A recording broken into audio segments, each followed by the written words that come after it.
2 Kings 8, New Living Translation. Elisha had told the woman whose son he had brought back to life, "Take your family and move to some other place, for the Lord has called for a famine on Israel that will last for 7 years." So the woman did as the man of God instructed. She took her family and settled in the land of the Philistines for 7 years. After the famine ended, she returned from the land of the Philistines, and she went to see the king about getting back her house and land. As she came in, the king was talking with Gehazi, the servant of the man of God. The king had just said, "Tell me some stories about the great things Elisha has done." And Gehazi was telling the king about the time Elisha had brought the boy back to life. At that very moment, the mother of the boy walked in to make her appeal to the king about her house and land. "Look, my lord the king," Gehazi exclaimed, "here is the woman now, and this is her son, the very one Elisha brought back to life." "Is this true?" the king asked her, and she told him the story. So he directed one of his officials to see that everything she had lost was restored to her, including the value of any crops that had been harvested during her absence. Elisha went to Damascus, the capital of Aram, where King Ben-Hadad lay sick. When someone told the king that the man of God had come, the king said to Hazael, "Take a gift to the man of God, then tell him to ask the Lord, 'Will I recover from this illness?'" So Hazael loaded down 40 camels with the finest products of Damascus as a gift for Elisha. He went to him and said, "Your servant Ben-Hadad, the king of Aram, has sent me to ask, 'Will I recover from this illness?'" And Elisha replied, "Go and tell him, you will surely recover. But actually the Lord has shown me that he will surely die." Elisha stared at Hazael with a fixed gaze until Hazael became uneasy. Then the man of God started weeping. "What's the matter, my lord?" Hazael asked him. Elisha replied, "I know the terrible things you will do to the people of Israel.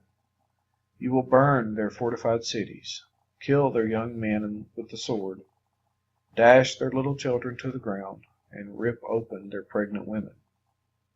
Hazael responded, "How could a nobody like me ever accomplish such great things?" Elisha answered, "The Lord has shown me that you are going to be the king of Aram." When Hazael left Elisha and went back, the king asked him, "What did Elisha tell you?" And Hazael replied, "He told me that you will surely recover." But the next day Hazael took a blanket, soaked it in water, and held it over the king's face until he died. Then Hazael became the next king of Aram. Jehoram, son of King Jehoshaphat of Judah, began to rule over Judah in the 5th year of the reign of Joram, king of Ahab, son of Ahab, king of Israel. Jehoram was 32 years old when he became king, and he reigned in Jerusalem 8 years. But Jehoram followed the example of the kings of Israel and was as wicked as King Ahab, for he had married one of Ahab's daughters.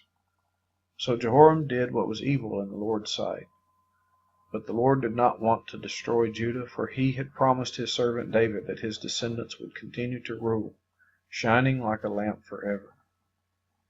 During Jehoram's reign, the Edomites revolted against Judah and crowned their own king. So Jehoram went with all his chariots to attack the town of Zair. The Edomites surrounded him and his chariot commanders, but he went out at night and attacked them under cover of darkness. But Jehoram's army deserted him and fled to their homes. So Edom has been independent from Judah to this day. The town of Libnah also revolted about that same time. The rest of the events in Jehoram's reign and everything he did are recorded in the book of the history of the kings of Judah. When Jehoram died, he was buried with his ancestors in the city of David. Then his son Ahaziah became the next king. Ahaziah, son of Jehoram, began to rule over Judah in the 12th year of the reign of Joram, son of Ahab, king of Israel. Ahaziah was 22 years old when he became king, and he reigned in Jerusalem 1 year. His mother was Athaliah, a granddaughter of King Omri of Israel. Ahaziah followed the evil example of King Ahab's family. He did what was evil in the Lord's sight, just as Ahab's family had done, for he was related by marriage to the family of Ahab. Ahaziah joined Joram son of Ahab in his war against King Hazael of Aram at Ramoth Gilead.